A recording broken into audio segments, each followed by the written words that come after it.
नमस्कार, प्रारब्ध पर आप सभी का स्वागत। मैं अमनीश, हमारे साथ हैं व्यालोक जी। इससे पहले कि व्यालोक जी का फूल, चंदन, अक्षत लेके हम स्वागत करें, वो भी हम करेंगे। लेकिन दर्शकों, चैनल आपने सब्सक्राइब किया है, इसके लिए आपको बहुत-बहुत धन्यवाद। हर वीडियो को आप लाइक कर रहे हैं, थोड़ी लाइक की संख्या और बढ़ा दीजिए और शेयर करते हैं। अतिरिक्त स्नेह है, बेल आइकन अगर दबा लेते हैं, तो हम व्यालोक जी का प्रारब्ध के इस मंच पर फूल, चंदन, अक्षत, माला, पुष्प इन सबके साथ स्वागत कब कर रहे हैं, यानी वीडियो कब व्यालोक जी आपके लिए बना रहे हैं, ये सूचना आपको सबसे पहले मिलेगी। व्यालोक जी, सभी सामग्रियों के साथ आपका बहुत-बहुत स्वागत। नमस्कार। प्रारब्ध के सभी दर्शकों श्रोताओं को मेरा स्नेह भरा अभिवादन। संपादक जी को नमस्ते। सर, ये लीजिए, स्लाइड प्रस्तुत है। चीफ जस्टिस ऑफ इंडिया हैं। भगवान विष्णु की खंडित प्रतिमा, उसके लिए एक भक्त पहुंच गया कि इसको रिस्टोर कराया जाए, पुनर्निर्माण कराया जाए, पुनर्स्थापना कर हो इसकी। तो इन्होंने कह दिया था कि साहब जाओ भगवान से ही बोल दो, वही कुछ कर लें। उसके बाद अचानक इनको ज्ञान हुआ, या न जाने किसने इनको बताया होगा, या खुद ही इन्होंने मोबाइल चलाया होगा, और सोशल मीडिया पर इनकी बड़ी लानत और मनात सब हो रही है। इन्होंने कल एक सफाई दी। मुझे पता चला है कि उस दिन मेरी कही बात को लेकर सोशल मीडिया पर बहुत कुछ लिखा जा रहा है, मेरे बयान को सोशल मीडिया पर गलत ढंग से पेश किया जा रहा है। मैं सभी धर्मों का सम्मान करता हूं। ये इस व्यक्ति की सफाई है। माफी इस व्यक्ति ने अभी भी नहीं मांगी, और दर्शकों, हमने वो वीडियो इसी में है, आपने बड़ी संख्या में उसे देखा है। हमने कहा सीजेआई माफी मांगो, अवमानना का केस करना है वो भी कर लो, लेकिन माफी मांगो। भगवान विष्णु, सनातन का यह अनादर नहीं चलेगा। व्यालोक जी, ये बंदा सफाई पर तो उतरा है, माफी कब मांगेगा? पहली बात तो ये कि ये व्यक्ति चीफ जस्टिस ऑफ इंडिया नहीं है, ये चीफ जस्टिस ऑफ इंडिया है। भारत का सस्ता न्याय। और ये लोग सचमुच, जो ये लोग न्यायाधीश तो हैं नहीं, न्याय ये क्या ही खा के करेंगे। ये लोग जो फैसला सुनाते हैं, जो हमारी नौकरी करने का काम इनको दिया गया है, वो भी ठीक से नहीं कर पा रहे हैं। तो ये व्यक्ति सीजेआई, उनका मतलब ये सस्ता आदमी है। दूसरी बात कि ये सुप्रीम कोर्ट, कोर्ट जिसे कहते हैं, ये कोर्ट नहीं है, कोठा है, जिसका ये मुख्य तबलची मृदंगिया जो भी होगा होगा। क्योंकि अगर आप मेरे आराध्य के बारे में इस तरह की बात करते हैं, तो आप एक सामान्य मनुष्य हैं सीजेआई साहब, और मुझे पूरा अधिकार है कि मैं आपके बारे में मेरी जो भावनाएं हैं उसे व्यक्त करूं।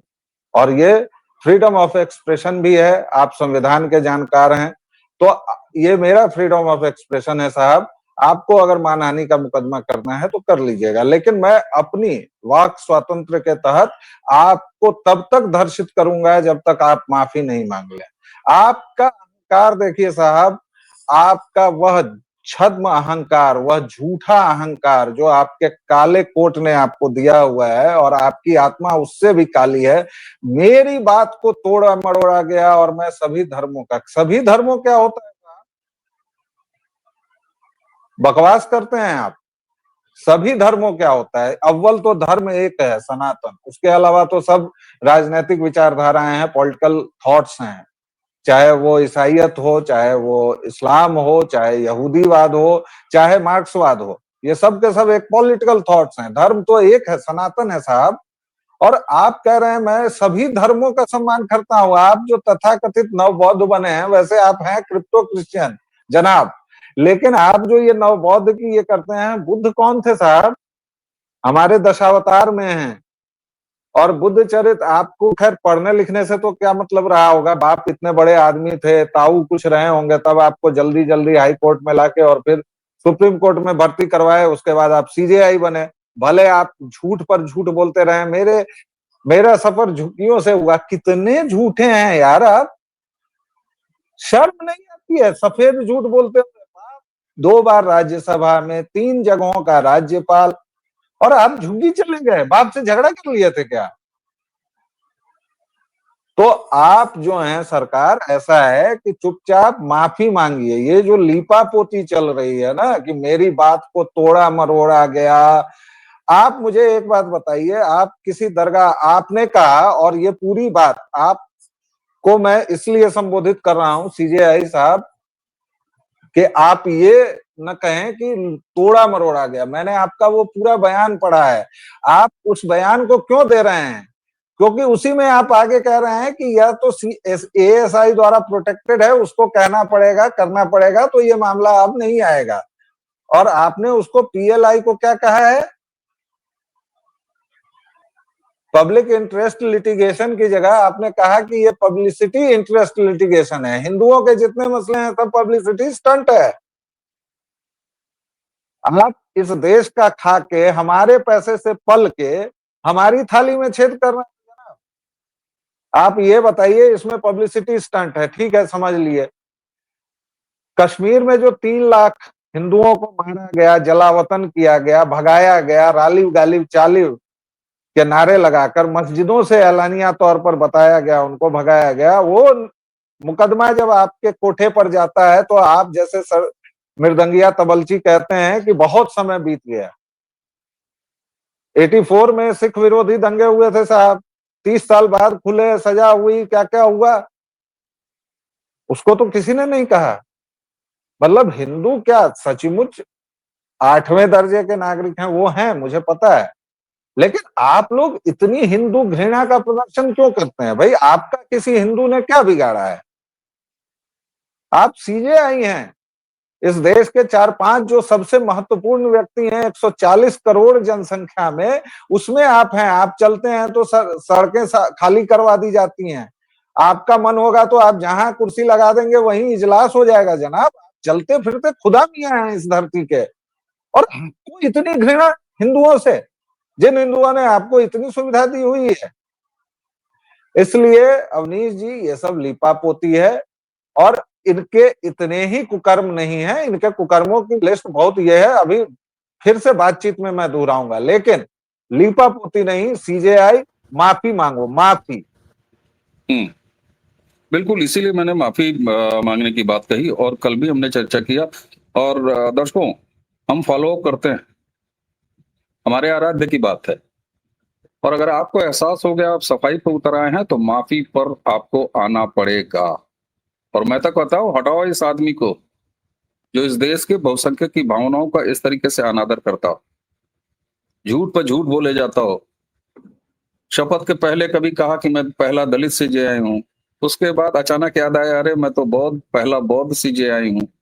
उसके बाद झुग्गियों से निकल के आए हैं। वाह साहब।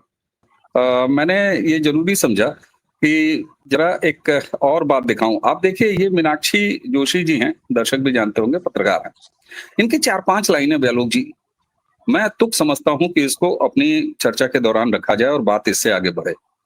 ये लिखती हैं, कहा है ना, देश की बहुसंख्यक आबादी का कोर्ट पर बहुत भरोसा है।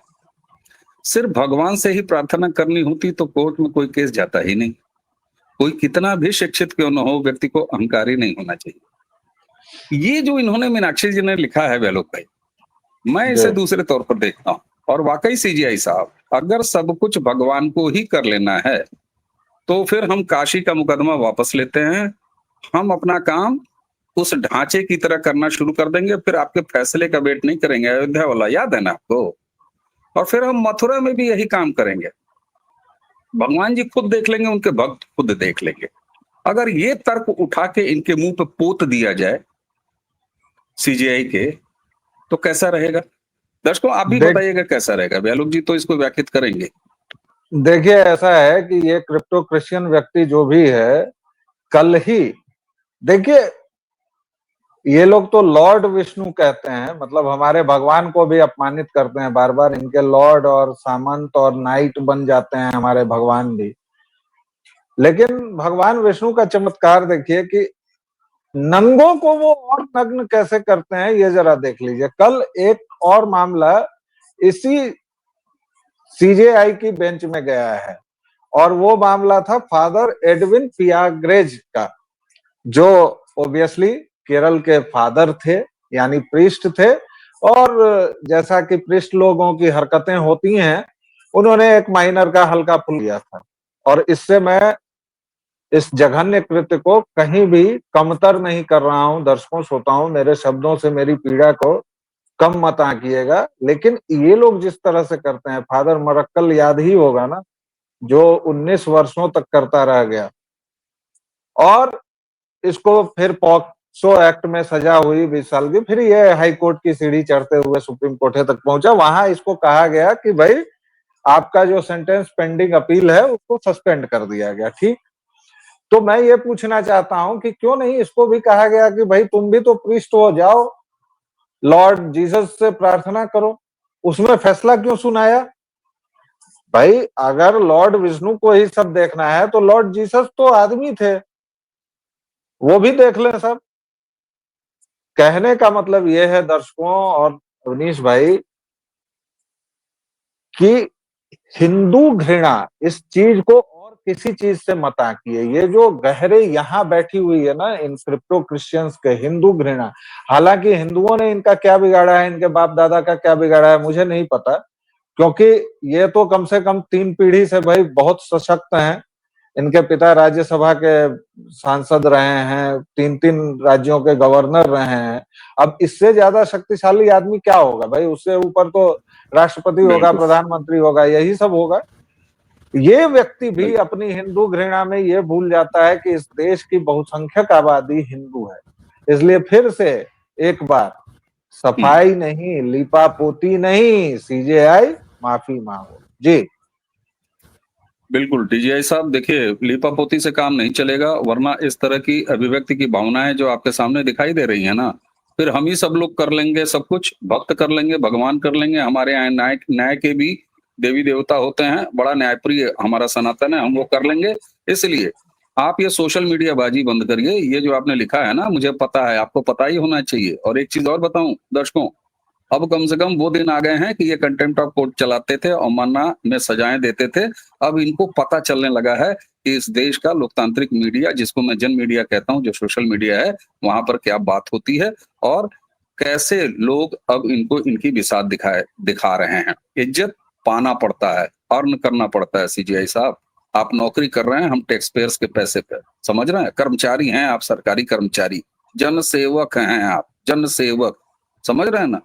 लोकशाही, जैसे आईएएस अफसर होता है, जैसे क्लर्क होता है, जैसे एक सरकारी कर्मचारी होता है, राजस्व कर्मचारी होता है, वैसे न्याय कर्मचारी हो भैया। अवमानना अवमानना लपेट के अपने पास रख लो। अगर इज्जत लेनी नहीं आती तो अब ये समाज इज्जत नहीं देगा। नेपाल में देखा था ना जंजय, राहुल गांधी बड़ा जंजय छाप रहे हैं शाम को होश आने पर, हैं? तो वहां पर राष्ट्रपति भवन का अगर सेवा किया था जंजय ने, तो सुप्रीम कोर्ट पर भी बहुत अच्छी श्रद्धा दिखाई थी। ठीक, ये अलग बात है कि एक दूसरी तासीर के न्यायमूर्ति रिटायर्ड, वो वहां इंटरिम प्राइम मिनिस्टर बनी है। तो आपकी इज्जत आपके अपने हाथ में है। अगर नहीं रखिएगा तो फिर इसी तरीके से बेइज्जत होंगे आप। कर लीजिए अवमानना जो करना है, और सुनिए कोई सफाई नहीं, माफी मांगो, दैट्स इट। माफी जब तक नहीं मांगोगे, हर दूसरे दिन इसी तरह बेइज्जत किया जाता रहेगा तुम्हें। और संतोष की बात यह है नहीं, कि अब ये जुडिशरी के सीनियर लोग भी इस मुहिम को चला रहे हैं, बड़े जर्नलिस्ट भी इस चीज को बोल रहे हैं, बुद्धिजीवी भी बोल रहे हैं। सनातन की तरफ से ये रिएक्शन बड़ा जरूरी है। गहलोत भाई, आपकी अंतिम टिप्पणी जी। नहीं, ये लोग कैसे इज्जत अर्न करेंगे? आपने ऐसा टास्क दे दिया, अरे जिसकी शुरुआत ही लंगड़ी हो। मतलब 30-35 परिवारों ने सर इस जुडिशरी को बंधक बना के रखा हुआ है, ये ठीक है साहब, क्लाउन है।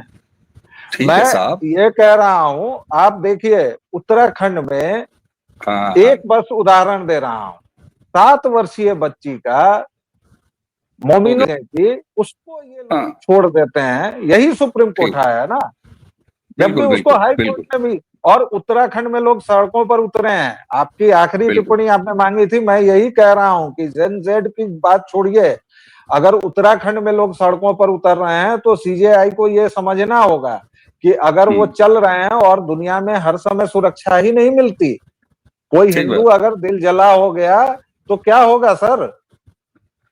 सावधान रहिए, ठीक रहिए, देखिए सचेत रहिए, बहुसंख्यक की भावनाओं का आदर कीजिए। ब्यालोक भाई, आपने हमें समय दिया, आपका बहुत बहुत धन्यवाद। दर्शकों, चैनल आपने सब्सक्राइब किया है और संख्या में सब्सक्राइब करवाइए अपने मित्रों से। व्हाट्सएप ग्रुपों पे इसको खूब शेयर कीजिए, बाकी ग्रुपों में भी शेयर कीजिए, लाइक जरूर किया कीजिए, बेल आइकन जरूर दबा के रखिए ताकि किसी भी अपलोड की पहली सूचना आपको मिले। ब्यालोक भाई, आपको एक बार फिर बहुत बहुत धन्यवाद। और चीफ जस्टिस ऑफ इंडिया, एक सरकारी कार्मिक कर्मचारी, भारत के टैक्स पेयर्स पर मौज करते, अपनी नौकरी करते, काम कम करते, मिस्टर सीजेआई, जो आपने सनातन के बारे में बोला है, सफाई नहीं माफी मांगी है। इसी के साथ आज्ञा दीजिए। नमस्कार, प्रणाम, जय जय श्री राम। जय श्री राम।